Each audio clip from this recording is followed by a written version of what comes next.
Social worker admitted to wanting to teach a boy about the birds and the bees that she was counseling, and it was also reported that she threatened to end the teen's mom and herself after her arrest.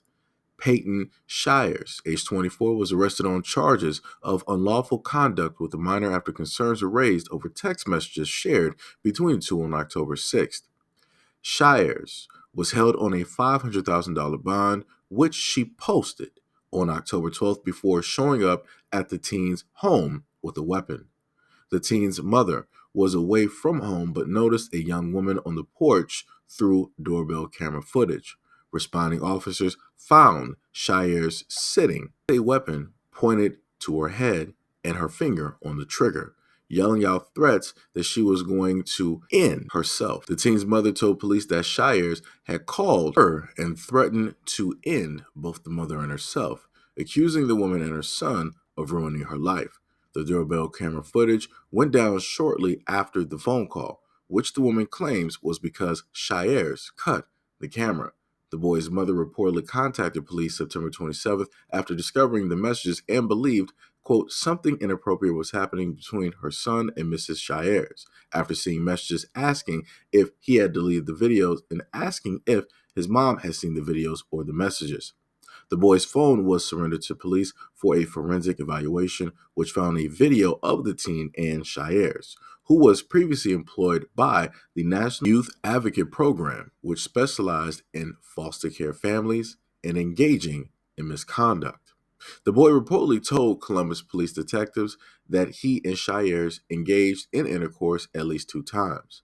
On October 5th, police conducted a control three-way call in which Shires admitted to the boy's mother that they had engaged in misconduct. Shires' bond was revoked after the last incident, and she will remain jailed until her next court appearance, which is scheduled to take place November 6th. So I want to note, and I just want to make this very clear, a lot of the individuals that just so happen to do this, they make sure to put themselves in positions that enable them to have ample access to minors.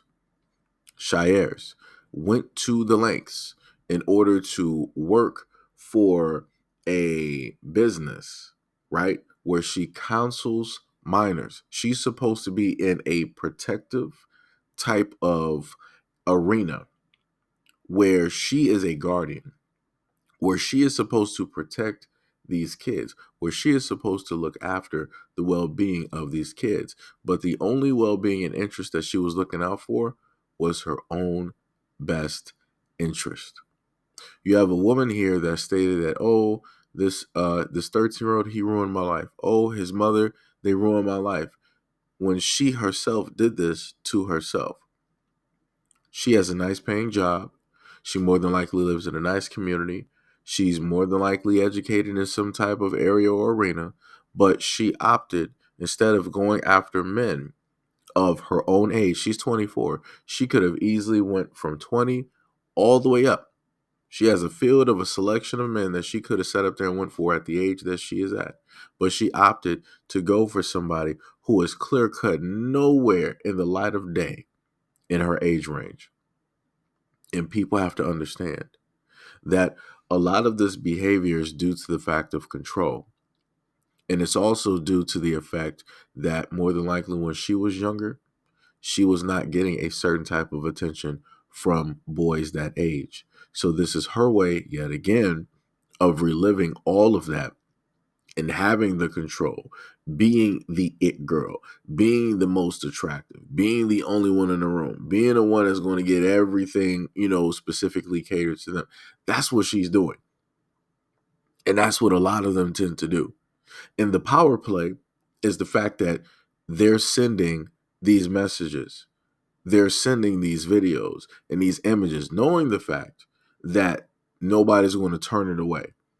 Why? Because somebody is a preteen or a teenager. They're going to automatically accept this. She's full-fledged, an adult, know exactly what she's doing. She's in control. She's the one that is putting this basically out there. She's the one that can put or set certain limiters on what's going to happen and what's not going to happen. She can't specifically do this with somebody of her own age. She can't do this with a guy that's the same age as her. That guy has a multitude of selection and choices. He can be like, oh, well, all right, whatnot or whatever you don't want to do, whatever you don't want to go out. Okay, no problem. I'll sit up there and find and date somebody else. I'll go ask somebody else out. Again, in these situations, it has to do with power and control when it deals with these women. And like I said before, these are incidences that have been happening long before we've had video cameras, handheld phones, computers. This has been going historically, this has been going on for a very long time. The only difference is that it's always been overlooked, and it's been overlooked both by men and women. But now, due to the effect of technology, you can't really overlook it. You can't. Because now if you're overlooking it, you're just plainly stating that you're okay with this type of behavior. That's realistically all that's doing.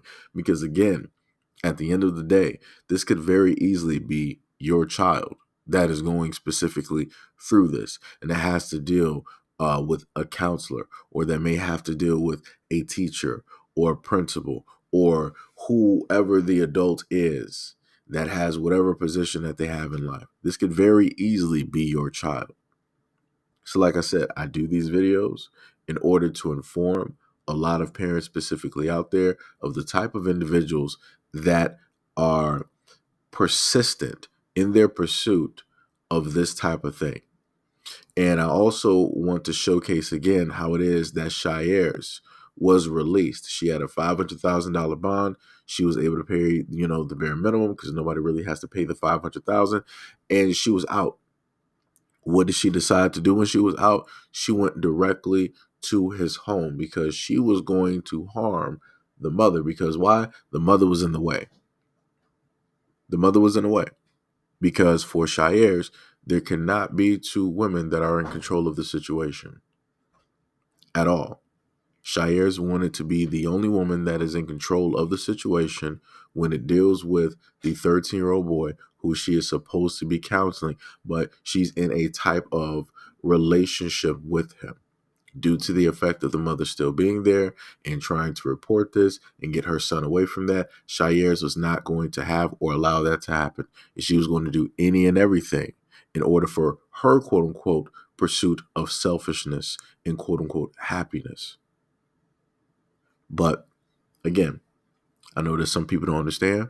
Some people don't believe me. So I'm just going to keep bringing up more and more stories just like this so that hopefully at some point in time, you will have some logically sensible adults that will start to shout to the rooftops that, yo, this is a problem.